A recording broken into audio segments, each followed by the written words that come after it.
we are back with the Not So PG podcast, and today I have a very, very special guest. I've been on his podcast. You might have seen him. Let's go. The great, amazing Jake Moscato. I pronounced that right, obviously. Italian. Jake, yeah, that's it. Yeah, Jake Moscato. We're Italian. We're from New York. With the Journeys podcast, and here we are, all the way in Los Angeles from Long Island, right? Let's go, man. Let's do it. I'm stoked to be here. It's gnarly to be here on my California vibe. Yeah, bro. No, I'm happy. I'm really happy to be here, Dude, bro. Thank you so much. I'm so excited to have you here because I started this podcast, we're 27 episodes in? About 27 episodes in now. It's been a while. It's been a crazy year. And it's been a lot of fun. I've garnered a lot of views. And I kind of had to take a step back because I was getting these views, and a lot of it I felt like a fraud almost because it was turning into a place where I was like clip farming. I was going for the views, and I was like, that's not why I started this podcast. Feel you, brother. There was a very specific reason that I started this podcast, and it was to help people. Yeah. It was to open up a conversation about depression, anxiety, and just the things that people are going through with mental health today, God, whatever that is. And while those things are still in the podcast, again, I found myself, if I'm being completely honest, just like clipping up the stuff that I knew would get the views, right? The funny stuff, the sexual stuff. And don't get me wrong, a lot of that in a piece is a part of Peter. You know, it's fun and relatable, and some of it is still good. But if I'm being honest, I did a deep dive, and I cut a lot of it out of the pages. And I don't know about you, but bro, the story of my life was always like, I would meet people, and they would be, and upon meeting me, they would be like, oh, you're not what I expected you to be. Yeah. Because you see my online presence. You see I'm this like guy, my shirt's off, I'm talking about sex, I'm doing all these things. Yeah. And then you meet me, and I'm just very different. Yeah. So I think today's going to be a good start in portraying the more authentic side of myself. Yeah, it's hard, bro. I relate to that because even as, you know, I have probably been a little less sexual and have been more in this like purpose, you know, self-development space. I still curse all the time. Yeah. You know, and I still there's like a lot of things that I've said that maybe if someone else saw, they wouldn't be proud of it. I actually had a moment recently. One of the reasons I'm back in New York, I was living here for the past 3 months. LA, you mean? LA, yeah.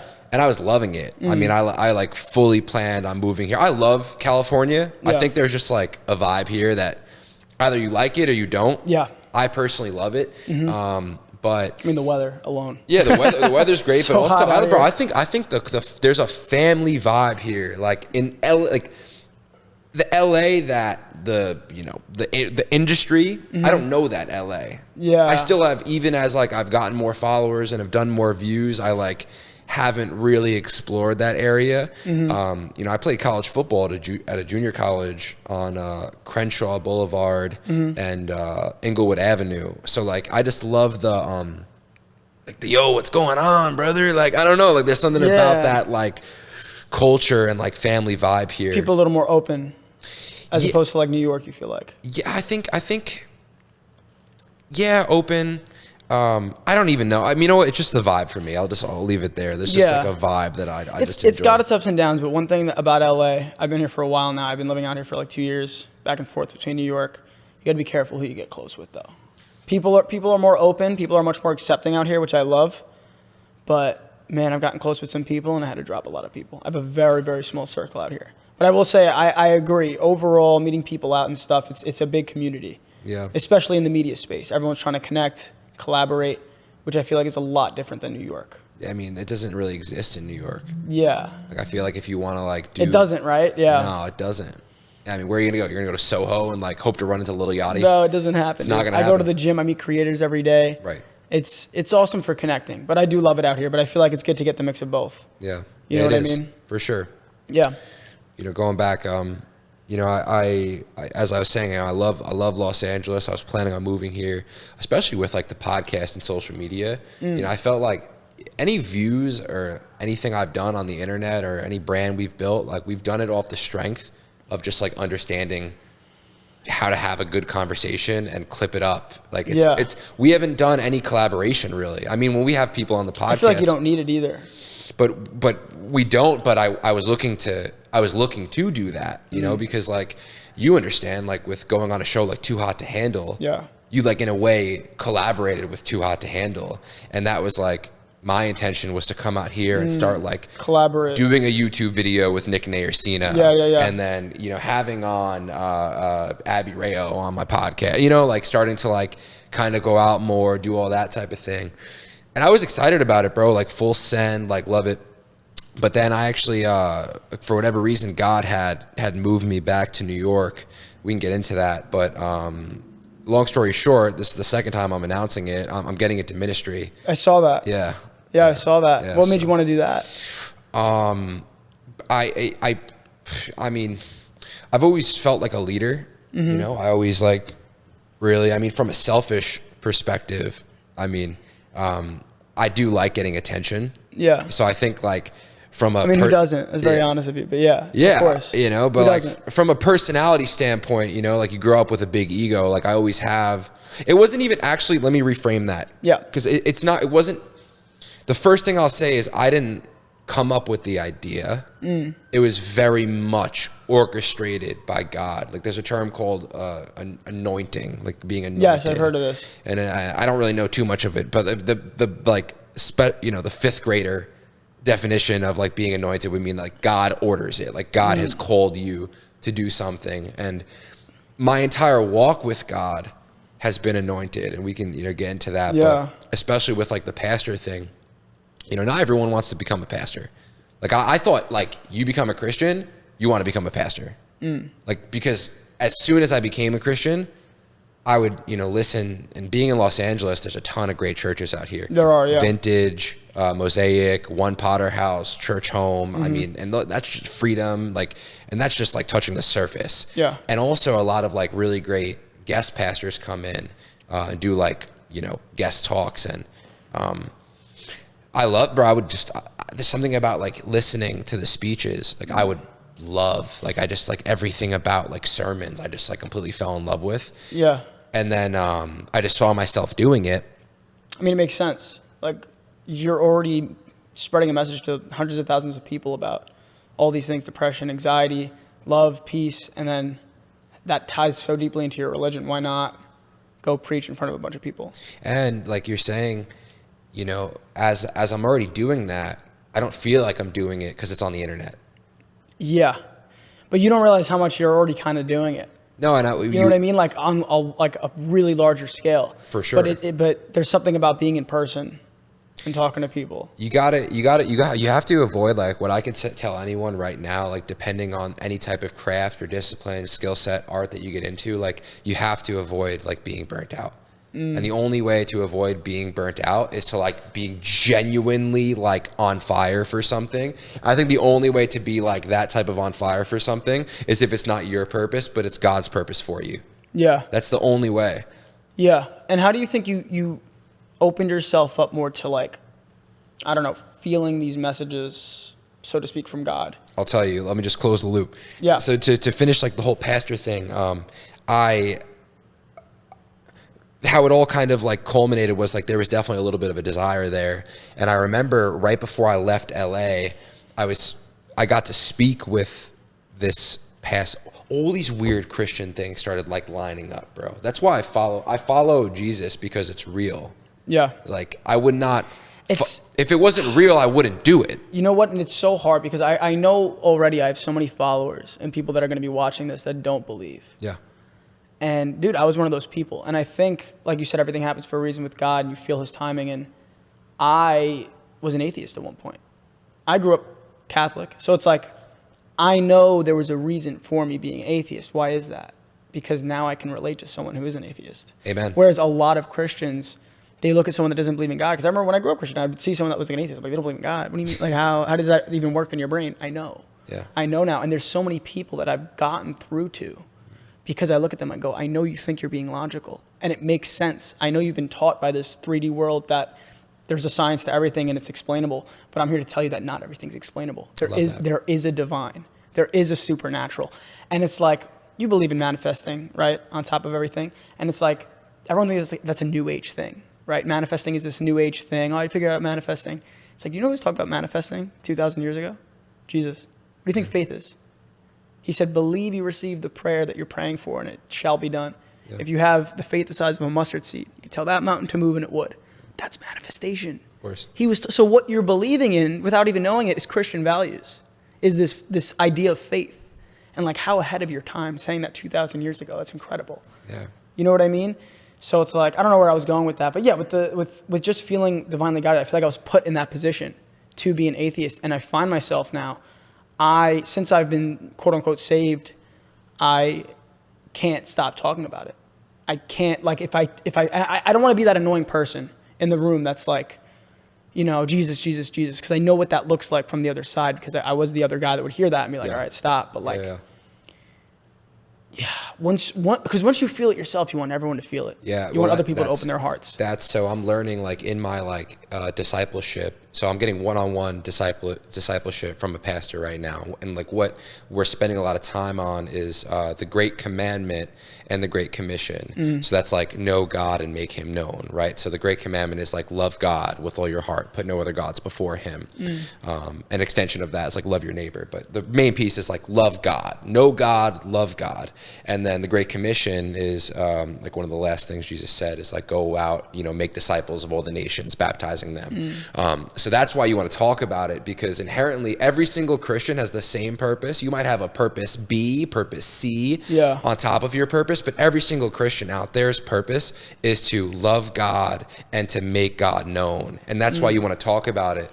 And there's also an energy behind that. I mean, on the way here, we were listening to, I was like, it's funny, man, like you have these moments in life and I'm like, nowhere. I'm not like exactly, actually, no, like I'm very happy with where I am. And I found myself in this moment, like coming to do this podcast, like inspired to be out here in Los Angeles. And I put on like my old bangers, like Joey Badass, Drake, Schoolboy Q, Wiz. Yeah. And I'm like, 15 minutes before we got here, let me put worship on. And I do the same thing. And my energy got better. Yeah. It's crazy, bro. But like that's like the mystery that I don't know. It's like, why do I?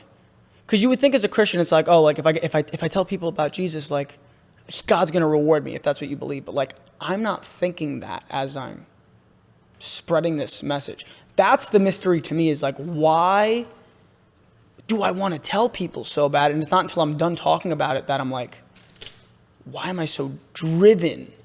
It's like I can't control it. I'll tell you why. I can't control. And bro, I've guided so many people, dude. I've guided so many people and it's changed my life so much. And there's a thing, this is the main message I get across to people, because everyone's chasing. We're a being that worships. If you don't worship God, you're going to worship money. You're going to worship yourself. You're going to worship something if it's not God. And then all of that is what? You're seeking happiness, right? But here's the issue with happiness. Happiness doesn't last forever. There's no such thing as eternal happiness. So I was talking actually to this girl the other day, and I was like, do you ever feel like even when you like get that next job, you get that next gig, you get that money, you're happy for a day, you're happy for a month, but don't you still feel like you're missing something? And her eyes wide, she's like, yeah, I am missing something. What is it? Tell me. And I go, it's God. You're a spiritual being. You need some sort of connection to spirituality, to God. That's where you find peace. And the reason you need to seek peace is because peace is eternal. Bad things can go on in your life. You could be missing things. A person could pass away. But you could always have this overwhelming sense of peace because you've connected again with the spirit side, with God, with whatever you believe in. That's what I think it is. I think it's seeking peace. But I would love for you to show me what Bible verse you were about to show me. I mean, bro, like that's the most beautiful thing, bro, about Jesus and God is just like, you know, this is what I'm seeing, you know, like here, like being with Elisha and you know, having the opportunity to, you know, I've been around drug and alcohol addiction. That's actually like my day job by trade is, you know, kind of like God's placed me in that space. And bro, I'm seeing all these stories and, you know, nobody wants to be addicted to a drug. The reason why or sex, like you could be addicted to alcohol, drugs, sex, pornography, love, anything, pornography. Like it goes on, like down the list. Nobody wants to be addicted. Like they say, what addiction like takes you further than where you want to go and keeps you there longer than you want to stay. Yeah. Like addiction, and I've been like in the you know, hands of certain addictions. You know, mainly. I mean, bro, life in and of itself is addicting, you know, like, and I've been in the hands of like certain things and you feel completely helpless. Yeah. Helpless is like, I saw someone speak about this. Helpless is like getting to the end of your road, Kenny. And it's like, no matter how loud I scream, no one's going to hear me. That's like being helpless. And that's what's so scary about addiction, because you're using, it's funny, right? Like in things in like the material world don't have any intrinsic value, right? Like this pillow is just a pillow. It's just like you touch it, like it is what it is. A gold bar is a gold bar. It's only valuable because people say it's valuable. The same thing with like a dollar bill, right? So it's like, imagine, you know, creating gods out of money, out of people, out of anything in like this physical realm. Even crystals, people do like, you know, are using crystals for like healing. And it's like, why would I place my foundation and my stock of my fulfillment in life in a rock or a person or a piece of paper when I can place that in God? Yeah, I agree. I think it's crazy, and the reason that people do it is because they feel something from it, and I could understand that, because I was one of those people. I had fucking gemstones, I had the fucking evil eye bracelet, I had it all, bro. We were both doing it. I mean, we talked about a lot of that shit together. I get it, and it's like, it's just that it's because you're finally putting your faith in something, and that feels good. But are you putting your faith in the right thing? You know, are you putting, because it's like, oh, I don't know, man. The main thing I want to get out of this episode is like, I want to help, even if it's one person, try to figure out if they not only want to seek God, but how to find him, if that's real. And like, something I want to put out to my followers, like if you are an atheist, if you are on the edge, like just have an open mind. And I'm curious, what do you think is your best response or advice to someone that's like, there is no proof of God? What proof is there? Why am I going to follow something so blindly because you're telling me to? Yeah, bro. I mean, from early on, it's funny, right? Like you receive this thing that's such a gift, right? Like when I became a Christian and I gave my life to Jesus Christ, the first 60 days was like pure bliss, pure peace, pure joy.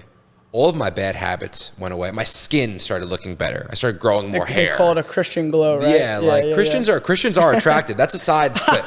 Like Christians, like, bro, you go to like a like vintage church, bro, or like Mosaic, and like screw the clubs out here. You know, like you'll find a wife at the church. Bro. Okay. Yeah, that's a side clip. But yeah, like yeah, definitely, like but don't do that because that's messed up. But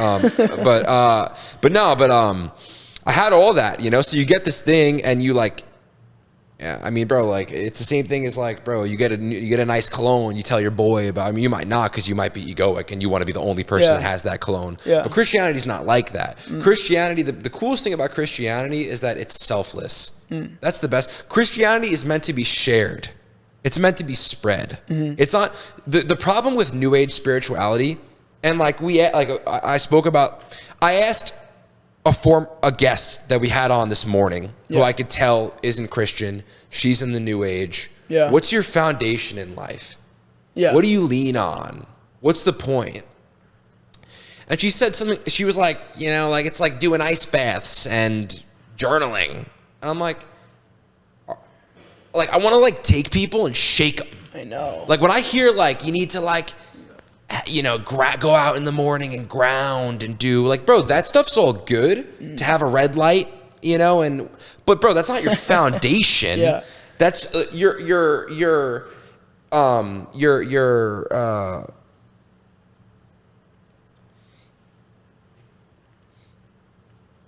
get there. Yeah, I that's the funny part. It's the football, but no, I mean, I was just saying something along the lines of just like you receive this thing that's such a blessing and such a gift, and you realize that like, wow, I didn't have to work for this. I didn't have to do an ice bath. Yeah, I didn't have to go to the gym. I didn't have to do 10,000 hours of something, or you know, it's like. All I had to do was like love Jesus Christ and accept him as my Lord and Savior. And then he does everything for me. Like when you have that switch inside of you, it's the best moment of your life, and that's why you want to share it with people, and you want to tell people, and then even like this, like Yeah. he says it here, in the Great Commission, at the end of Matthew, and Jesus came and spoke to them, saying, "All authority has been given to me in heaven and on earth. Go therefore and make disciples of all the nations, baptizing them in the name of the Father and the Son and of the Holy Spirit." So he's saying, like, go make believers of everyone. But that's not the part of why we want to spread it. There's like these little things. All authority has been given to me in heaven and on earth. So God has given Jesus authority. Go therefore and make disciples. So this is something people need to understand about the Bible. There's a lot of commandments that aren't commandments. But when Jesus says things very matter of factly. Do not worry. Do not be afraid. Right? And we forget, like, so many of us as Christians are trying to don't have premarital sex, or don't say a curse word. But there's all these little things, like go therefore and make disciples. That's why you feel the way you feel, and you want to spread it with people, because one, what it's done for you, but two, Jesus said it. Yeah. That's the evidence right there. Yeah. And I think that's like what you just mentioned there with like, don't do this, don't do that. That's a problem I see a lot of people have. I was even talking to this guy recently, younger guy. He's like 18, 19 at my gym. And he was just like, oh, but like, do I have to do something? Like, do I got to stop like going after women? And do I got to stop? And I was like, bro, relax. Yeah. I go, relax. I go, let me ask you a question. I go, if it is the truth, if this really is God, wouldn't you want to know? I go, that's number one. And I go, and you don't have to start thinking like, oh, I got to cut this off. I got to stop doing this. Because I didn't cut off a lot of those things. I'm still a sinner. I still mess up. I'm a 25-year-old guy. I'm not perfect. But it's come to me first, and then we'll worry about all that. We'll get to all that. Right. And I think a lot of people don't get that, and they're scared their life's going to change. I've had so many people that are like, well, I'm going to have to change this part of my life. I do this, I do that I know is against the Bible, and I don't know that I want to change that. And there was another thing a person asked me recently, and they were like, it was a girl, and she said, what if I just live a perfect life? What if I'm morally good and I just don't believe in God? It's impossible. And that's what I was trying to get across there. It is impossible, and I'll tell you why. You think you're living a morally perfect life. I was atheist, and I thought, yeah, I'm a good guy. I don't really lie to people. I don't fuck around. Like, I don't, I'm a morally good guy. It's not until you have text, something that to tell you, like, what is good and what is bad, and then you start believing in it, and then you go, oh, I do that. I do that. I do watch pornography sometimes. I do. And it's crazy. And the proof that I have, and someone would say, but how do you know that stuff's wrong? How do you know it's not good to go sleep with multiple people? And it's like, implement it into your life and watch how much better you feel. Watch how much more peace you have. Watch how much happier you are. Yeah. That's my proof. Yeah. That's my proof. I had so much anxiety in my life when I was, being lustful, not being the best person. I thought I was being a good person, but in my head I was like, I've been told as a guy my whole life that, once I get this money and I'm attractive enough, I should go want to be with as many women as I want. Yeah. Society told me that, but society isn't correct, dude. Yeah. And even before I was a Christian, I realized that. I was like, bro, I don't want to sleep with this girl just because she's hot. I don't get anything out of that. I don't know, bro. Have you ever had that experience where you sleep with someone and you really wanted to do it, and you're like, oh my God, I can't wait to do this. And then you do it, and you're miserable after. You're like, why did I just give that energy to that person? Of course. Yeah. That's like what, a one-night stand is. Like, that's like what hookup culture is. It's anyone that tries to tell you that, like, sleeping with people, random makes people. Makes them happy or empowers them is ridiculous. It's out of their minds, bro. It's ridiculous. And go on, if you have something to add to that, please. No, it's just, bro, like, you're like, people are misconfusing, like, here's the biggest problem, bro, and here's why, like, I actually think it's better to be broke than it is to be rich. And it's because people are using their money to distract themselves consistently and get hits of pleasure, and you can do that over years and years and years. Because, what feels better, driving in a Lamborghini you're going to get some dopamine. Now, if that stops working, then drugs are going to start feeling good for you. Good. That stops working, then the strip club is going to start feeling good. Yeah. That stops working. You're chasing that Prostitution high. is going to start feeling good. Now, all that stops working. What if you did drugs while driving a Lamborghini while having 2 prostitutes in the back seat? Oh my God. Do you know, like, No, it gets to that, though. This is where But people it gets go. to that, yeah. We spoke to a doctor yesterday. This is a doctor, bro. He, because of his addiction, because of the emptiness that he had inside of his heart, he was a coroner. Bro, people would die, right? He'd have to unzip the body to, like, you know, cut into them, inspect how they died, and he'd find drugs. If it was like a drug dealer, he'd find drugs in their ass, take the drugs out and snort the drugs. Oh my God. There are nurses, bro, that are in the same position. Like, people died on an IV drip with, like, drugs, and they'll use the IV bag that the dead person had to get that fix, because that's how broken we are. And whenever people, so yeah, like, you might say that you enjoy hooking up with people, and I think You do in the moment. You do. You A do in piece the of it, moment. bro. Like, let's not act like we weren't given. Sex is supposed to be enjoyable. Yeah. That's why it was given to us as a gift from God, but it's meant to be used in marriage. Yeah. But it is enjoyable. It is a gift. Yeah. But I mean, like all things, bro, like anything you can get addicted to, it's always fun until it isn't. Yeah. Yeah. And it's like, aside from the whole God thing, I don't know how people in this hookup culture aren't terrified of contracting something when they're hooking up with a new person once a week. It's like, you look at the statistic, it's like almost everybody that's sexually active has something out there. And like, I don't know how you don't want to protect yourself. I talk to so many people, they're like, I don't care. I don't even wrap up. I'm just like, even before I came to God, I was terrified. Because, bro, Like, it's how just are you not bullshit. afraid? It's bullshit. How are you not afraid? Bullshit validation. Like, if you are truly, like, if you're empty and something is like filling that void inside you, you don't care about anything Yourself, other you don't than care getting about. getting You that thing. You don't believe your body's a temple, obviously. No, not your even. body is a temple. Yeah. Your body truly is a temple. I want to ask you something. What do you think? What is anxiety to you? What's your personal definition of anxiety? Because I know you've had your own story and your own survival story with anxiety, as have I. Yeah, anxiety, bro. We're not supposed to feel anxiety, bro. I mean, the number one phrase, I believe, that's mentioned more than anything else in the Bible is "Do not be afraid."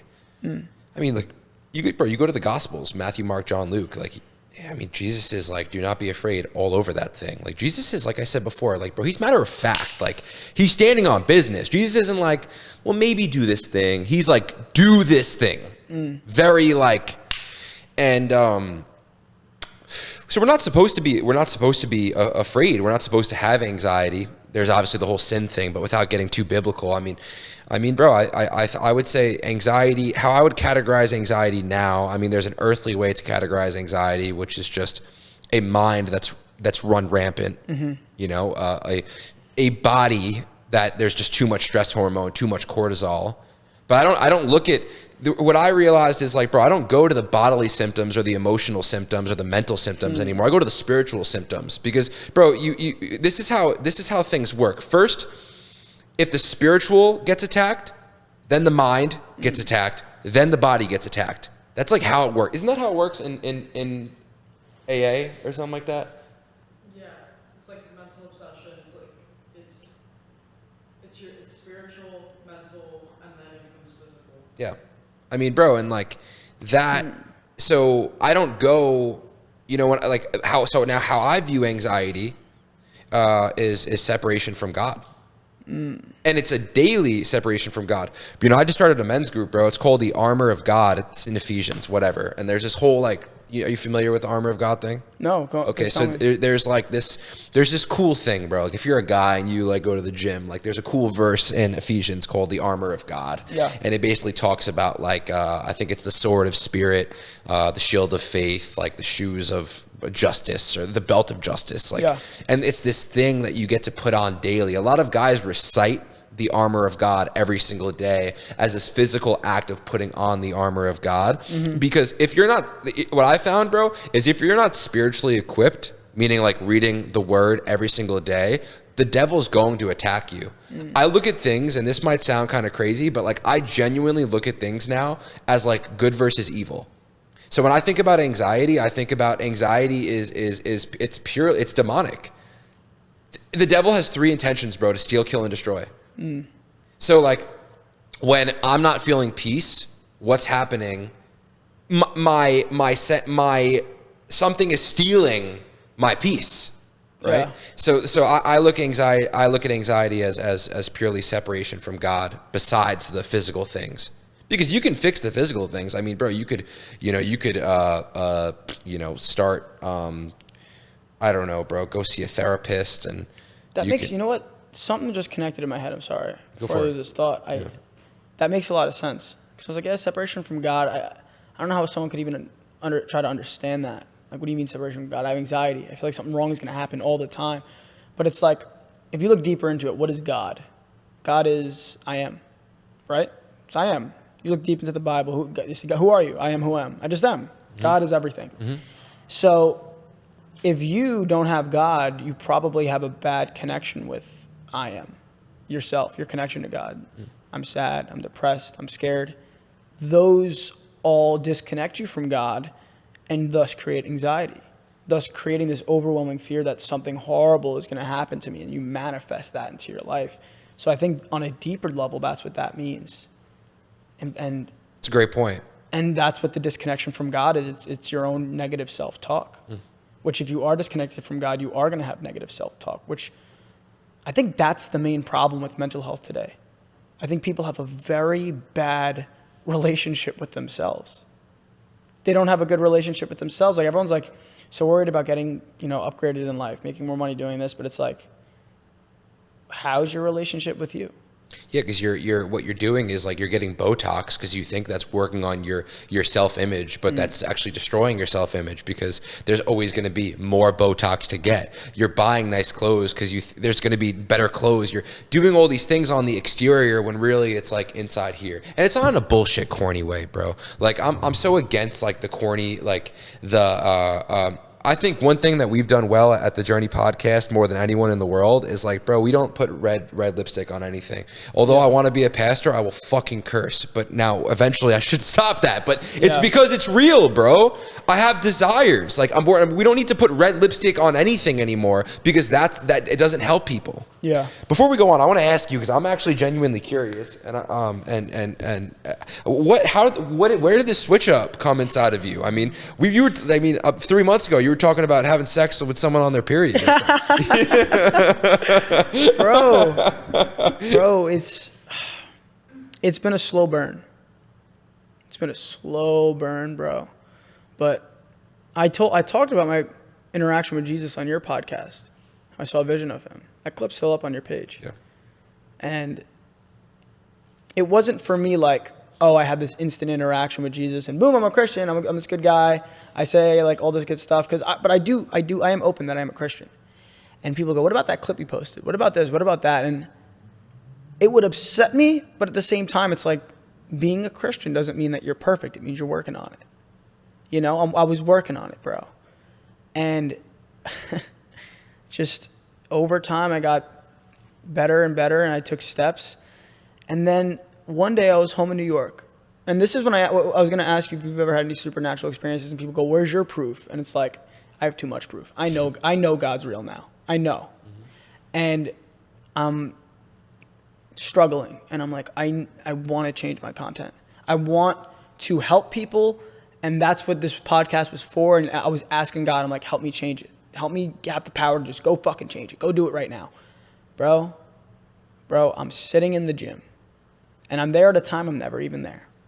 And a kid walks up to me and puts his shoulder on me. Record choir now. He goes,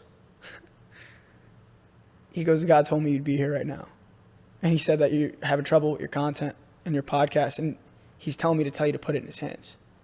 And I'm like, bro, how do you know that? How do you know that? I only told God that. So it's like, you can't tell me there's no proof of God. You can't explain that interaction. But that was the real change. That was about a month ago, bro. Yeah. He's listening. Yeah. And your proof comes when you just ask. Just ask, bro. God, if you're real, if you love me, just show me. Where are you? I'll follow you. Just say it. Where are you? If you show me a sign, and this is what I want to say to all my followers at home, genuinely ask. If you're really this loving God and ask with an open heart, give me a sign and I'll follow you. Watch. Dude, watch the sign that comes. And if you're going to tell me that after that sign I wasn't going to change, I wasn't going to officially do it, or I sat down, I deleted everything that I ever said that was ungodly. Deleted all of it. And you're my first podcast after that. And that's why, like, even during this podcast that we're just focusing on Jesus, bro, it's hard for me because, like, a piece of you in the back of your head is like, oh, is this going to resonate well with my followers? Is this going to do well? If it helps one person, bro. Yeah, bro. Yeah.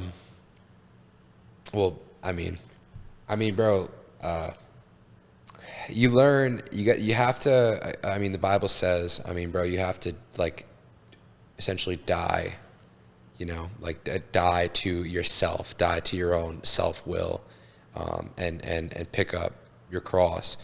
And I find that to be, like, actually very enlightening, you know, and for anyone that's listening, it's just, I've realized, bro, that, like, we are so broken down, and I have, like, so much desires and, like, things that, like, I thought I wanted in life. And anytime I ever got those things, I just felt like more and more and more empty. And the only time I felt whole was when I started living for a greater purpose in my life. So I'll also say this, bro, like, about your followers, like, and then I'll engage with the audience, but, like, the devil, I mean, no, God pays for what he orders. So, like, if you have been ordered and this is, like, some, like, divinely anointed thing for you, it's going to work out. And even if it doesn't work out maybe the way that you wanted it to work out, it'll work out in a better way. I agree. But that's kind of that's the thing. Like, you don't want to be, like, lukewarm. You don't want to be half-ass. That's the problem, bro. And that's how I've always felt. Is that I was lukewarm. I believe in this stuff. I'm a Christian, and then I beat myself up because I'm like, bro, why do I still do this? Do you have a men's group? No. Yeah, well, that's, like, super important. I have good guys that believe in the same stuff as me Yeah. in my personal space, but I don't have, like... Yeah, you need like daily, it's called, like, being spiritually equipped, bro. Like, you need to, like, be super spiritually equipped, because it like, the truth is this. I mean, when I started talking about this, like, my engagement took a hit. Bro, if we want to talk relationships right now, bro, I'll go get 15 million views on your podcast right now.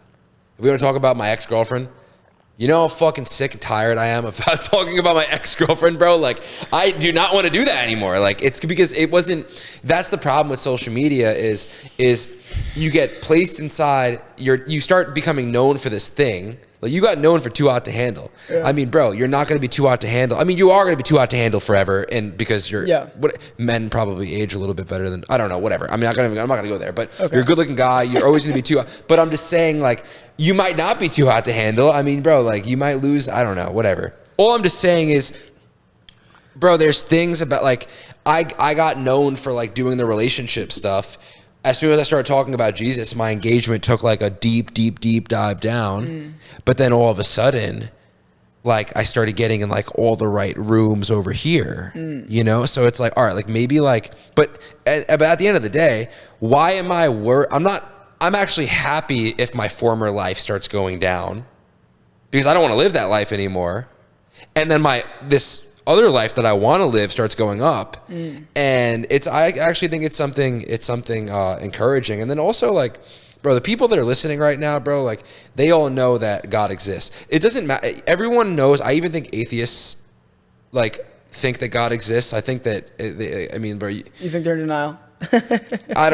There's no doubt that God exists. Let's just say that. Yeah. The only thing you have to, like, decipher is it through Jesus Christ that you get there, or is it through Allah, or is it through the universe? But God certainly exists. So, I mean, like, I find more people coming back to that idea more than ever right now. I feel like there's this outpouring. I think it might be the end of the world, bro. I don't know if it's gonna happen now, if it's gonna happen in 10 years, if that's even a thing. There's this funny concept of what's called the new earth. And before I came back to God, I became spiritual. Yeah. I believe there was something. I believe there was a God. I didn't know that if it was like connected to Jesus. And all these spiritual teachers I listened to said, we're transitioning into this new earth. They kept saying that. And they even did hypnosis on people. And they would do past life regression and then have them relive their deaths. And they were like, why are you here? And they're like, we're here to help raise people's frequencies to guide them to the new earth. Yeah. And there's you could look that up yourself. There's thousands of case studies of people they're grabbing off the streets saying that same exact thing. Another thing that, again, unexplainable. Try to explain that. You cannot. Yeah. And then start reading the Bible, reading Revelation. And then at times, I'm creating a new earth. There will be a new earth. And I'm like, all these spiritual people that they don't even realize they're preaching what's in the Bible. So it's like, my thing is this. Even if you believe in God and it's not Jesus, it's not the Bible, it's all connected. Yeah. It's all connected. When I read that, I was like, these people don't even know that's in the Bible, and they're saying it. Yeah. There's a new earth. And I think genuinely on a supernatural spiritual level, we're heading there, and I think some of us are meant to guide other people there. And I don't know what it is. I don't know if we can even conceptualize it, what that even means. I might be insane. I don't know. But I believe that we're heading to this new earth, a more peaceful place. And I think that the way to get there is to forgive, let go, find peace within yourself, and all those things will raise your frequency so that you could get there. Yeah. Even if that's all bullshit and the new earth is just a new thing inside of you that will allow you to live a more peaceful life. Yeah, well, I think like practically like that's what that, because here's the thing, right? Like you're never gonna know when Jesus comes back and there's revelations. I mean, I believe in all that stuff. Like a lot of people do say it's like very like metaphorical, but I right now my relationship with the book is like what the book says I do. There's a few different verses that Jesus said. He's like, it's less likely than heaven and earth to fall than a half of a stroke of my word to be to fall. Yeah. Which people say all the time, like, oh, this has been like translated 1 billion times, but like, bro, Jesus said it's less likely than everything to just go into complete chaos than this word to be compromised.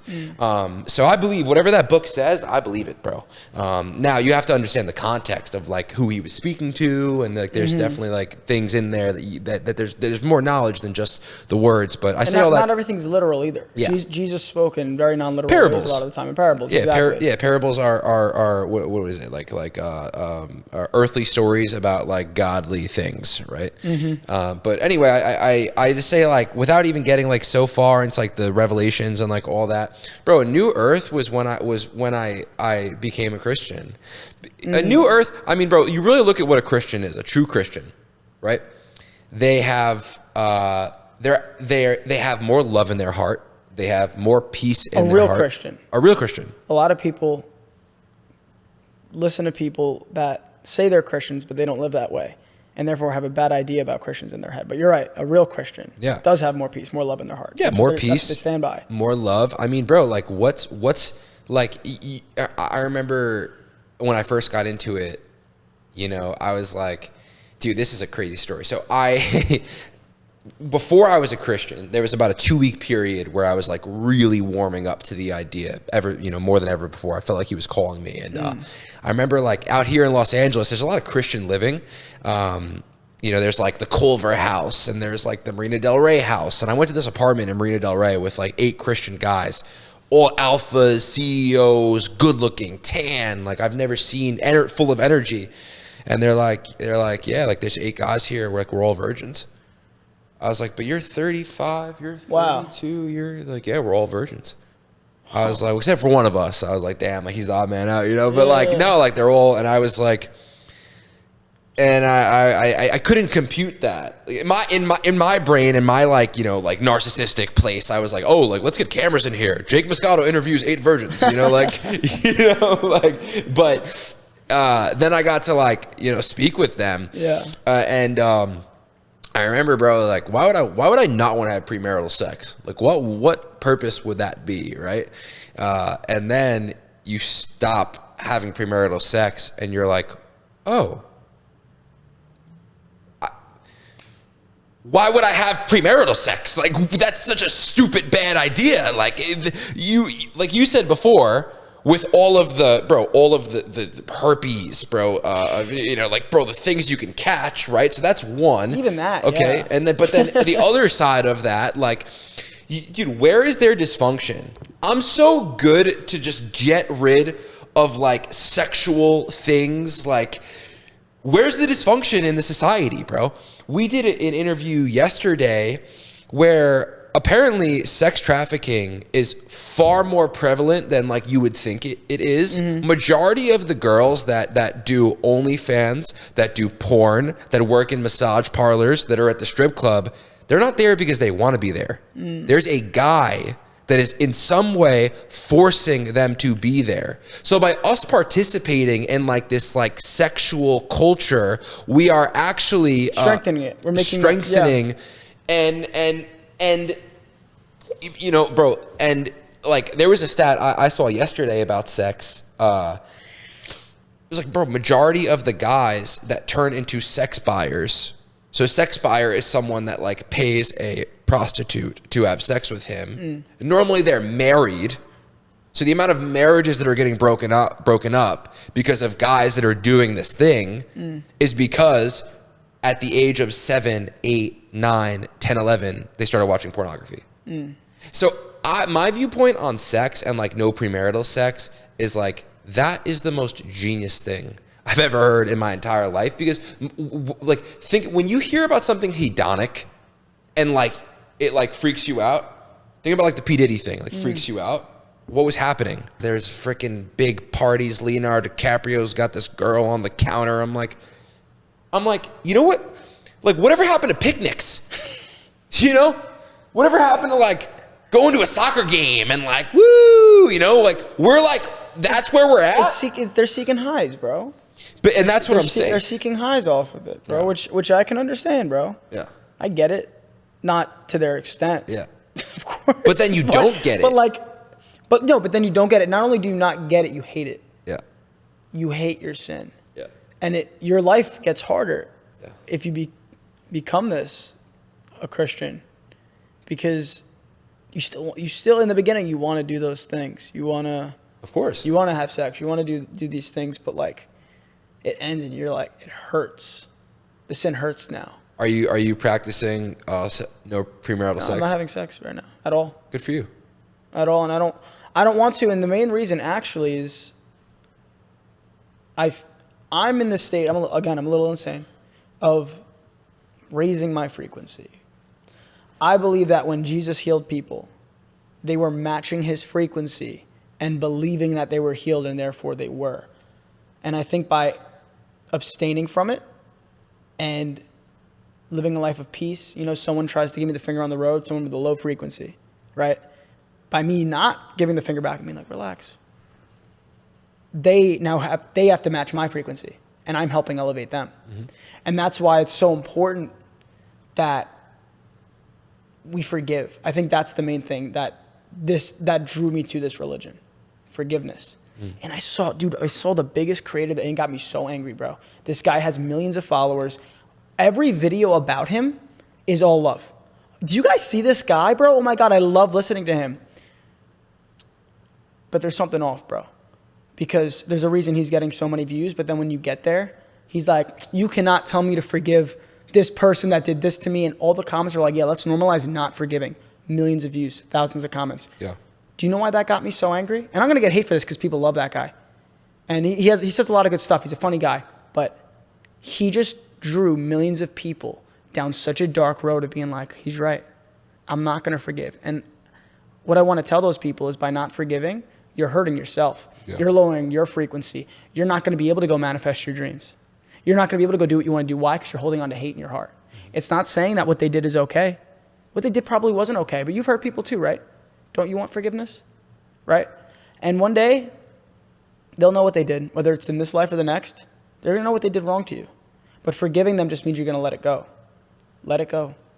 That's what life's about, letting go. And then guess what? If you don't forgive them, you have to admit this. Every once in a while, they come up in your head, and it's fuck them. Why'd they do that to me? You're leaving this way to have hate in your heart. You're leaving it there. Let it go. I promise you, it feels so good. It feels so good, dude. I had a supernatural experience with it recently where there was this one person I was not forgiving in my life. And like a year went by of me not forgiving this person. I was like, I'm not going to forgive them because what they did was wrong. And when people screwed me over, you're right, I don't forgive them. And one night I was sitting down meditating, praying, and something just said to me, you got to forgive them. I said, you're right. I forgave them. In that moment I said, I forgive you. You know not what you do. You don't know how bad you hurt me. And I sat there, and throughout that week, my ears were ringing. I'm seeing my numbers that I see. I don't know if you believe in like angel numbers or if you think you're one of the Christians that think it's demonic. But everything, all my synchronicities are just raised after I forgave this person. It was insane. And I'm like, what's happening to me? It's all coming together, and finally the thought comes to me like a week later. I was like, I forgave that person, and I let go of all that negative, low vibrational energy and allowed high vibrational energy to come in. And once I had that thought, my ears started ringing, and I felt like I was elevating off my bed. Oh my goodness. Bro, off of forgiveness, off of forgiving one person, but it's because I was holding on to it for so long. And I said, I got to forgive everybody right now. And I laid there and I forgave every person in my life, people that I thought I could ever forgive. The hardest ones were the people that hurt other people that I know. Yeah. Because how do you forgive those people? Yeah. How do you forgive those people? Yeah. But I did it because I knew, again, this is for me. This is not for them. Yeah. This is for my peace. This is for my upgrade. Bro, by the end of it, I literally it felt like I was floating in the air. It was the most incredible experience. Then I was like, wait, there's one more person. Who is it? Who's this other person that I have to forgive? And I was like, oh, it's myself. Yeah. You got to forgive you. I get it. And you cannot forgive yourself until you let go of all this hate for these other people. Don't you and that's why these people don't love themselves. It's because of their hatred for the other people. And it all comes back to you. And bro, ever since then, dude, I have peace. I have so much peace in my heart. Amen, bro. Yeah, man. I mean, dude, one thing I'll say is this. I mean, Jesus is like, I'm gonna keep speaking about him because I just love the guy. But like, bro, he says very specifically, like someone asked him, maybe it's Peter or something, like how many times should I forgive? And Jesus says, I want you to forgive 7 times 77 or 77 times 7. Yeah. And you think about that, like that's so much forgiveness, right? Like he says it everywhere, like, you know, forgive, like love your enemy, love your neighbor, right? So like Jesus is all about that. This really helped me forgive people. I used to carry around a lot of resentment and anger towards people. Me too. But one of the coolest things, and this is another cool thing, bro, being a Christian is really cool, bro, because we have a foundation here. Like I have like, when I go, oh, okay, like what does the Bible say about forgiveness? And I go and look and I'm like, oh, like that's exactly what it should say about forgiveness. What did the Bible say? Whatever. Yeah. Here it says, well, it's actually the armor of God. Finally, my brethren, be strong in the Lord and in the power of his might. Put on the whole armor of God that you may be able to stand against the wiles of the devil. For we do not wrestle against flesh and blood, but against principalities, against powers, against the rulers of darkness of this age. So I say that to say, it says we don't wrestle flesh and blood. It says we wrestle principalities, evil, rulers of this dark age, darkness, all that stuff, right? So I don't have any problems with people anymore because I genuinely believe that, like, if someone does something super messed up to you,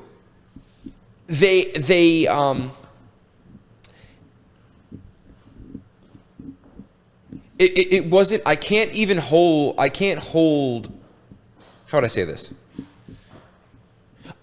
The way I view things recently, bro, is like, it's just so like either, it's of God or it's demonic. Yeah. So if you're not acting out of God, then you're in the demonic realm. And if you're in the demonic realm, you're going to do horrible things to people. So like, I've had 1 million people in my life that have wronged me. And guess what, bro? I've wronged 1 million people. The reason why I forgive everyone now is because I go, yeah, bro, like underneath the same circumstances, I probably would have done the same thing because I'm a bad person.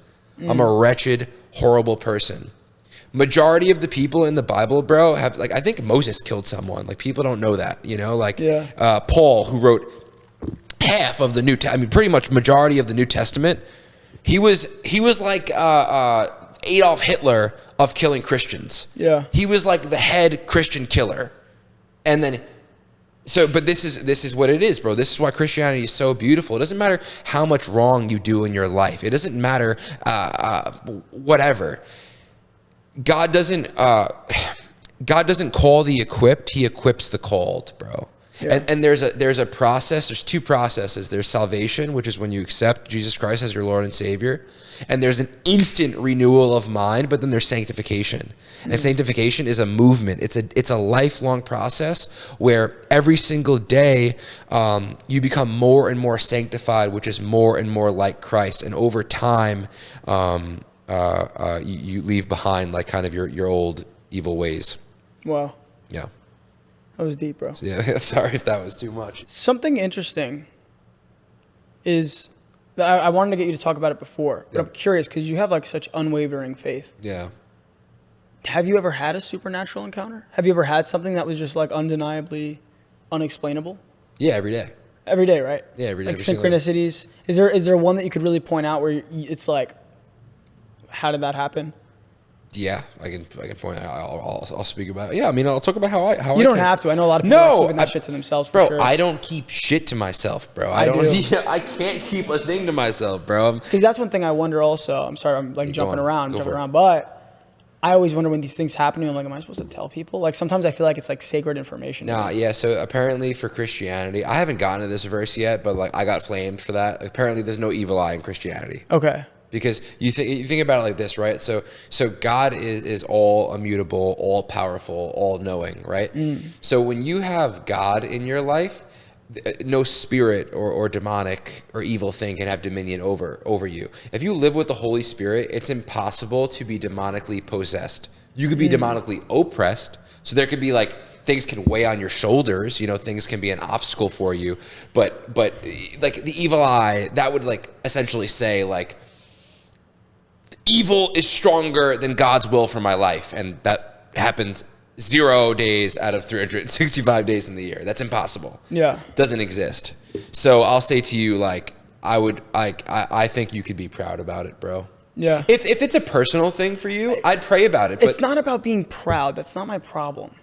I'm excited to tell these stories because they're so insane. But like for whatever reason, in the back of my head, it's like, they're like sacred, and you want. is this like something that I'm only supposed to have seen? And it's like, I won't tell people that happened. Like a piece of me feels that way. But then I hear other people's testimonies, and I'm like, this guy's killing it, and he's sharing this crazy story. Like I've had dreams come true, to a T. I've had full on dreams. I've prayed for something. I had someone that night dream about it, tell me what to do, and then. I'll just honestly. Hey, give me the crazy. Tell the story. Yeah. What's the craziest supernatural experience you've ever had? If I told you all of them, you wouldn't believe me. That's the thing when I say I know there's God, bro. I think that my life is meant to have some crazy shit happen in it. Okay. And I think maybe I'm meant to tell these stories, but like I need the people at home to know I'm not lying about this. Okay, but what's the craziest I'll tell you the story? recent. Oh, I have tons, bro. The craziest one, I don't know if I'll tell. Maybe I'll tell you behind. Maybe I'll get comfortable and say it, but I'll tell you behind closed doors. What's what the happened to me. second craziest okay, story? I'll tell you what happened to me. I'll tell you what happened to me recently. Okay. That was like what was that? Yeah. I think they're called prophetic dreams. And one night, I have a friend that I'll pray, also a Christian, and I'll pray, and they'll dream about it that night. And this happened a few times, but nothing too crazy. But like they'll dream about it. I'm like, oh my God, I prayed about that last night. I go to the bathroom right before bed, and I pray. I go, God, tell me what to do with my money. I just said that, and give it to Jake. Mind you, I lost $10,000 a week before in meme coins, and I got super upset. And I was like, something came in my head and said, "Who's to say I can't give that back to you in a second? Who's to say I can't give you that 10 grand back in a second? It doesn't have to be through fucking meme coins or trading or whatever." And I was like, "Okay, I bet you'll give it back to me in a second." I just said it with faith. Then one night I just felt the urge. I go, "God, tell me where to put this money." And I go to sleep. I wake up. All my friends are over. It's a weekend. And I go to the friend that has been having the dreams. And I go, "What'd you dream about last night?" They go, I don't remember, but it was something. You were in it. I'm like, huh. My brother goes, "Yo, we're going to go to the casino tonight." Again, a lot of Christians will say it's demonic, gambling. But instantly, they look at me and go, "That was the dream. You bet on number 6 and 18, you win $10,000. I go, "Shut up." I didn't want to go to the casino. I don't gamble, bro.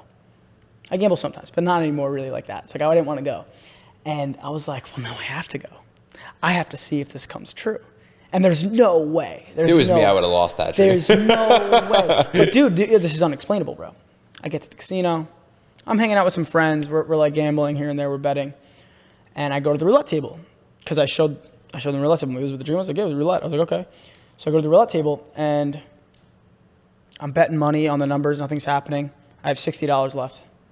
I go, I'll put it all on one of the numbers. 18. Boom, it comes out. I hit. I won $3,000. Everyone's like, oh my God, it hit. Now I know the 6 is coming. And I look at them. I go, what's the max bet? They go 200. I go, how much would I win? They go $7,000. I know that equals $10,000. Now I know I'm hitting it. I go, there's no way this happens. There's no way. Yeah. But I leave. I walk away. I'm like, there's no way it happens right now. I'm gonna walk away. I gamble. I don't touch any of that $3,000 because I want it to equal the 10. And I'm just betting on other shit, just hanging out with my buddies. And then the night's over. A few of my friends leave. I walk back over to that table, and I look to the table to the left of me, and a 6 comes out. And I'm like, shit, was I supposed to be over there? I'm like, there's no way a 6 is about to come out here. I let it roll once. It rolls, not a 6. I'm like, I take out the 200. I wait for it to spin. Boom. I place it on the 6. It fucking came. I looked up the odds. 0.069% chance of that happening, of hitting 2 numbers on roulette. It should be impossible. It came up in a dream. It said I won $10,000. And my friend in his head didn't know that it would equal 10,000 betting on 2. Like, there's no way he could have known that. How and I know there's someone that'll be like, it's a coincidence, bro. I've had so many things happen in my life that I know it's not a coincidence anymore. You can't explain that. But now here's the other debate I get. Why would God make you win money gambling? That's demonic. But I have a rebuttal. In the Bible, it says, in the end of times, I will take from the unrighteous and give to the righteous. Understand this. I walked into that casino. I didn't even go to an ATM. I didn't take any of their money. I didn't give them any of my money. And I went there, and I took 10,000 from them and gave it to myself and walked out. And the difference was the feeling. I didn't leave there going, I want to gamble again. I want to go win that $10,000 again. It was what just happened in my life. I can't wait to go do it in other areas. I've been gambled since. So some people will still be like, it's a little weird. It was in a casino, but is the devil coming to me in my dreams as a Christian being like, here's $10,000? No, I mean, I don't think so. I mean, bro, originally, like, as you were telling that story, I was doing like this, and then I calmed down because, bro, that's what it is. Like that, you end up learning that, like, there's a very supernatural, spiritual relationship to life. And especially when you follow Jesus. I mean, bro, I thought I was living a spiritual life before. Bro, like, I would, like, pull a tarot card. Bro, a tarot card's a piece of paper. Yeah. It's a piece of paper. It doesn't do anything. It's a piece of paper, right? Like, I thought I was living a spiritual life before. Imagine praying to the creator of the universe. Imagine sitting with God and in God's presence and communicating with the thing that created everything. I mean, how spiritual is that? Yeah. Right? And then, like, oh, here's a red jasper. It provides, this is going to get me a relationship. It's a rock, bro. You know, like, so yeah, like, being a Christian is the most spiritual, or believing in God. The thing that I want to say before turning everyone off is, I'll say this. One thing I've realized, bro, is that, I believe in Jesus Christ. I know he's real. But if you believe in Allah, or you believe or you're a Jew and you believe that the Messiah is still coming, or you believe whatever you want to believe, I'm okay with it, bro.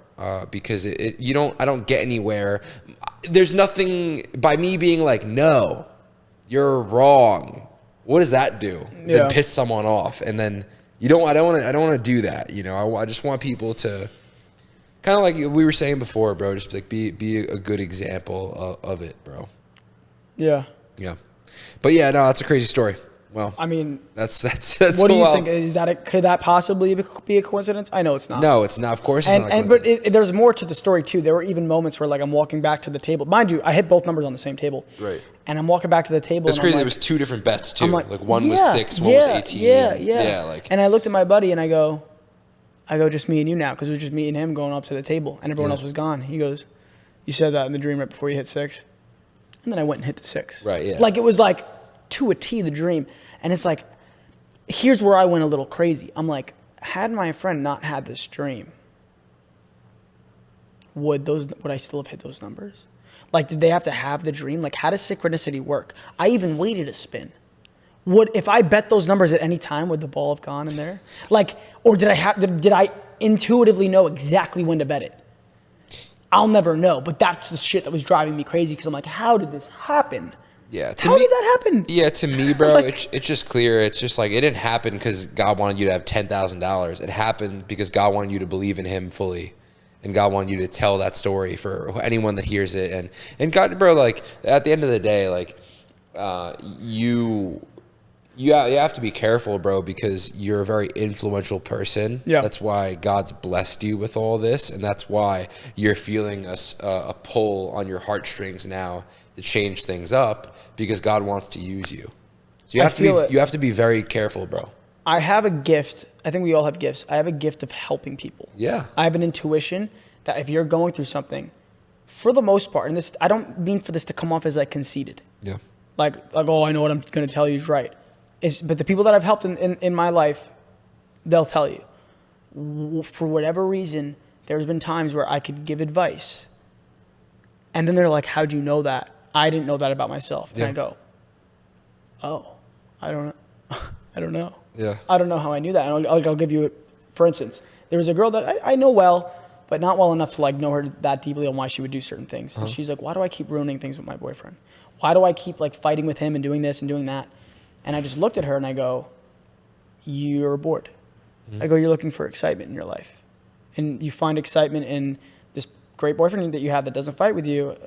You fight with him to create excitement. She looks at me, she goes, oh my God, that is what I'm doing. She goes, how'd you know that? And that's when it hit me, and I was like, there's no way. There could be a multitude of reasons why you're fighting with your boyfriend. How did I know to tell her that? And that's where I think the spiritual side of it comes in, where it's like, it's not me talking. I think there's something that you could channel and talk through you. And I don't know, I think that's one of my gifts. And I think that's what I want to do on this podcast. I want to help, even if I help one person on the podcast and it relates to a bunch of people back home. That's my goal. And in the Bible, I'm sure it'll tell you that's the Holy Spirit. But yeah, bro. I mean, that's the other cool thing, bro, about being a Christian is like, we don't really talk about that enough. Is like, bro, when you become a Christian, you're given the gift of the Holy Spirit. That's like, if you're not a Christian, you don't have the Holy Spirit. You might have an intuition or something like that, but like when you become a Christian, like God enters your body, and now you have this like discerning thing, and that's why you can help people, because you have truth inside you. I read this today. I put this in my broadcast channel on Instagram. For I through the law died to the law that I might live to God. I have been crucified with Christ. It is no longer I who live, but Christ lives in me. So it's like, yeah, I mean, bro, like that's the cool thing about, this thing is like you start walking by, Jesus's principles, and then it's no longer you who live, but Jesus who lives in you. Yeah, I want to say something really quick. This is funny. I mean, bro, I love learning about the Bible, bro, because they say there's a transformation. The real transformation occurs once you start memorizing scripture. Like it speaks about like keeping verses like hidden in your heart. Like you want to keep verses like that's when, because now imagine in the beginning was the Word, and the Word was with God, and the Word was God. So if the Word is God, and imagine like you have so much of God memorized, that's when, you really start feeling the transformation. Bro, Jesus would go to cities on a donkey, not a horse. A donkey.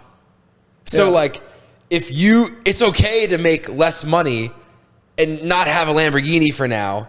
Yeah. Because if you're a Christian, and to become Christ-like is to take the lowly place. Jesus is very specific on humility, bro. Yeah. Very specific on like, if you're at a dinner party, you do not sit at the head of the table. If you sit at a worse place and someone appoints you to go to the head, great, sit at the head, but you don't start at the head. So think about it. Like, we've all made horrible decisions for money. I mean, bro, like as a man, I mean, bro, I've done it. I've super done it. But what you have to like, if it's good enough for Jesus to like ride in on a donkey, not a Lamborghini, it's good enough for you, bro. I do like Lamborghini. But I know, I mean, bro, it's cool. I have a Lamborghini, but bro, No, like, I hear you. but you know what I'm saying? Like, No, you're right. Bro. yeah, bro. I mean, You're right. You see my Corvette downstairs? I fucking love that thing. it's a fucking. I might have to bro. sell it though. You see that fucking key, bro? I pulled up in the Kia. I fucking hate that thing. Yeah. You know. Yeah, bro. But No, you're right. You're right. yeah. You're right. But there's a story, bro. There's this girl, Sam Frank, and she quit OnlyFans. And she goes, I put my faith in God. I trusted he would provide. A month later, $80,000 in streaming revenue. $80,000 her first month. Oh my god. Off of OnlyFans. It's like, it's because she put her faith in it. Yeah. She was like, I'm not going to stress, and I'm not going to have the money coming in. Yeah. Because I'm following you, God. Yeah. Boom, 80,000 the next month. Well, what are your goals, right? Like, where are you at with money? Like, does money, I mean, like, you live in Los Angeles, you know, like, I'm know financially free. You're financially free? I've gotten there. Listen, I mean, could I just stop having income altogether for the rest of my life? Probably not. But like for a 25-year-old right now, I could be financially free for probably the next 5 to 10 years without earning an income. But but that's what I mean. I'm financially free. Like even just having like a slight income, I'm good now. Like I've made a lot of really smart investments. I've done really good. But that's not the goal, right? Like that puts a lot of peace in my heart because that's something I don't have to stress about is the money. And I could just pursue what I want to do. I could pay to have this podcast produced. I could live in LA. I could fly back and home from New York to LA. But it comes to that point, right, where it's like it's not about money. No matter how much more money I made, it didn't. Yeah, I was stoked at first. Yeah, speak to me about that. Does money, as someone that you just said at 25 years old is financially free, you know, does money buy happiness? It's such a hard statement to make because you know what? It's not the money. It depends on the person. It depends on your relationship with money, right? Like you were talking about the businessman that's, you know, using his money to go buy coke and strip and hookers. And no, that's not buying happiness. You're destroying yourself with money. So it's like my relationship with money is loving. A lot of people that don't have money don't realize that a big part of why they don't have money is they don't love money. They don't have a loving relationship with money. They have a negative, I need money. They're chasing it, which is just a way to not have it because you're living from a place of lack, which I can understand is so hard to do when you got rent to do, you got bills to pay. Right. But it's like you need to try really hard to change that relationship with money. Like I believe that every dollar I spend comes back to me tenfold. I know that in my life, and therefore it will. And what financial freedom has given me is like I find happiness in like I'm behind the woman at Cava downstairs that looks like she might be struggling a little bit. She's strolling her daughter. And I go, let me take care of your lunch for you and your kid today. Yeah. That to me is like, yeah, money does bring me happiness because I get to take care of people. And I take care of so many people in my life, bro. And that's why it's like, it's not about does money bring you happiness? Are you the type of person that when you get money, it's going to bring you happiness? Because money brings me happiness because I get to take care of people now. But like, if I didn't know who I was. Like a lot of people think, oh, I'm going to get rich and all my problems are solved. There's a reason that most people that win the lottery go broke. Yeah. It's because they don't have a loving relationship with money. And that doesn't change once you get money. And bro, like being around the who's who, I mean, bro, I wish I had like a antidepressant scanner, like a detector. I could just like, you want antidepressants, or you want antidepressants, or you want antidepressants. Yeah. Like I would imagine like going to a Hollywood party, like 80% of everyone there is like taking some form of medication to like cure like something inside of them. That's something that I very much fight against, and I've talked about on this podcast, and I've gotten hate for on this podcast. But it's, as someone that doctors tried to put on antidepressants and anti-anxiety meds and SSRIs off of one meeting with me, where I told them a million things I was physically doing wrong to myself, that I was staying up late, I was playing video games, I was vaping, I was addicted to vaping, I was addicted to caffeine. And for them to look at me and go, oh yeah, all that's cool. Look into these drugs. Right. And then I'm dying so badly inside that I go, oh, this is going to save my life. Okay. And thank God that I was able to look at that doctor and be like, wow, I told you all these physical things I'm doing that I could fix one at a time. And you didn't even mention one of them. You mentioned this drug that you're about to make money off of. And that's why I believed in so heavily that I don't care if I get hate for mentioning about them. But it's like, no, this doctor gets a paycheck for prescribing it to you, and he's going to prescribe it to any person that comes in and says they have anxiety or depression. Yeah. But mind you this, it's coming out now that it's going to lead to memory problems as you get older. Really? Oh my God, yeah. Yeah, Oh, I know. wow. I know a girl that took it for 2 years. She can't remember shit. Really? She'll repeat things to me, and I'm like, "Hey, you said that to me earlier," and she's like, "Oh, LOL." I'm like, "It's not funny." I'm like, "This Oh is my sad." goodness. And her memory is fucking shot. And Well, it's because of those drugs. And that's why it's like when people want to come at me and be like, these drugs are helping people. Sure. There are people out there that maybe have chemical imbalances, that maybe need these drugs. I'm not a doctor. I don't know. Yeah. I know it's overprescribed. I know because I was almost one of the people that it was overprescribed to. Yeah. And I healed myself naturally. Before Jesus, I healed myself naturally. Yeah. So that's why I stand so hard against these drugs that everyone, especially in LA, is taking. You're hurting your memory, you're not healing the problem, and it numbs you. And a lot of the people I talk to from the times they were on those drugs, it's a blank. They don't remember that period of their life. And again, I'm going to get hate for this, but like I've seen it destroy people, these drugs. Yeah, because what you're doing is like, yeah, you're throwing off A, but then the drug can't hyper target what it is that's bothering you. No. So it targets the Where's the whole anxiety thing. coming So you're from? throwing off A, B, C, D, E. Why are you depressed? Yeah. Just kind of numbing. But I will say this. One thing that I'm and Lisha is actually helping me out with this is and not even like we're talking about it, just like being around you and being in this world of like the fuck ups. Not that you, not sorry. No, you're not a fuck up. Well, she had 3 DUIs by 17, so she's definitely a fuck up. But no, We're all I fucked love up you, in I our love own you. way. Awkward laugh. No, one thing I'll say is this, bro. Like, I have been a judgmental person my whole life, bro. And it's because I judge myself. Yeah, exactly. And one thing I'll say that I've realized recently through opening my heart up and having more compassion is that when you go out and you say antidepressants are bullshit, you're not going at the person that's taking antidepressants. Absolutely not. I'm trying You're to going help at them. the system that Has convinced them that this is the only way. Exactly. And that's a very important point. Like, because there's so much things that I found recently that I'm judging, I don't like, I'm X, Y, and Z. But then I've realized, because I have good people in my life that will call me out on my bullshit, and they'll be like, yo, bro, like, I understand you're fired up and like you're angry about this thing, but like, why are you taking it out on the person? And I'm like, why am I taking it out on the person? And that's like definitely helped me a lot recently. Like, I could ask you something. you can, I mean, yeah, sure, you can ask me something. Do you think that once you love somebody, you could ever stop loving them? Once you really love someone, you are in love with them. I mean, bro, I mean, I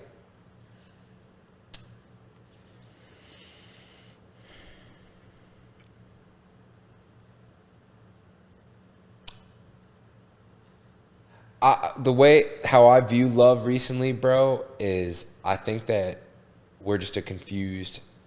I've said this so many times, so I'm not the most enthusiastic to say because I've said it fucking a million times. But like, at least as of today, the stance that I'll take on love is like people have no idea what love is. We don't have no idea what love is, bro. There's too much different types of love, and a lot of it's like just like infatuation, or a lot of it's like you fulfill this need for me, or you check this box for me. Or lust, even that Lust, you don't realize lust, yeah. bro. I get that you're speaking on or maybe you're speaking on a more aggressive love, a realer love, the real love. I guess the problem that I'm just having right now is I believe it's impossible to really love someone unless you love God. Like, so that's because like what you said before. Yeah. What is like God? God is I am. Yeah. So if you don't love yourself, you can't love somebody. You can't. If you don't love It goes yourself, back but to it's that. not. But it's not about loving yourself. It's about loving God. If I love myself, I love God. If I love myself, I'm an empty, narcissistic asshole. That's not the thing to do. Everyone talks about that. Love yourself. Love your. But bro. but that's not real loving yourself, is No, it? no, it's Because not. really loving yourself is actual love, having love for yourself. But like, that's where it goes back to what I was saying with like worship. You'll end up worshiping yourself, thinking everything's about me. Yeah. Which is a whole different thing, which I believe is a problem. Yeah. So I would say right now, like if you, I mean the other answer. I mean I don't know. I mean, bro, what do you think? I mean, bro, do you think that if you ever love someone, can you stop loving them? I still haven't got an answer to that. That's what I was gonna ask you. I mean, bro, you're not. It's hard because, bro, it's like they're not the if they're not in your life anymore, they're not the version of themselves that you fell in love with or you thought you fell in love with, if that makes sense. So it's like you might think you still love this person, but like you might just actually just still love this fabricated version you made of them, or this version of them that they used to be to you. Because there's people that I've loved that have done me so wrong that it's like, how could I love that person? Well, I'll say this. You're never going to stop loving them, but definitely do not get back with them later in life. Because if you want if you want a quick recipe to like fucking destroy your life and waste a ton of time, is like get back with someone that it like previously didn't work. That's the difference between me and you. I've heard you tell stories of like I was talking to my ex and like I've done I was it back a lot. with her. I've done it a lot. There's only one girl that I ever got back with, and it was my first love that I got back with, and it didn't work like pretty quickly. But like any other ex I had after her, like once it was over, it was over. And it was usually because of like, girls know how to burn a bridge, bro. Yeah. Like, let me tell you. Yeah, no, they'll fuck they'll have sex with your best friend. Yeah, like they'll or they'll say the most fucking horrific shit about you Right, ever. And and you're then- like, there's no way she said that. Right, yeah. And I can't talk to you ever again. You're my enemy now. Right, I know, but that's Even though I've that's, forgiven them. yeah, I mean, bro, I'll place an asterisk on that because you certainly can get back with your ex. The reason why I said that is just to say that,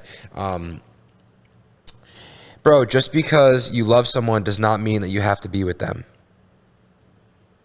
Yeah. Like, and that is a hard thing to understand because, bro, being with someone is I don't know. I'm at this point in the podcast, bro. I've spoke about love and relationships and all that so much, bro, that I'm just at the point now where like I'm so over it. Like it's like such a thing that like it's like speaking about. It's like, bro, why am I worried? That's not something to worry about, in my opinion. That's like the wrong place the wrong. It's thing so to worry funny, about. bro, because it's like you see, because for me, like me stepping into talking about like relationships and stuff is so vanilla from the other shit that I was talking about. Right. That to me, I'm like, oh, I'm stepping away from the other shit. But like, you're the next progression ahead of me, where you're like, I know I'm wasting my time talking about this shit, because to you, that's still like, you know, it's gonna do well. You know, you're clip farming. Yeah.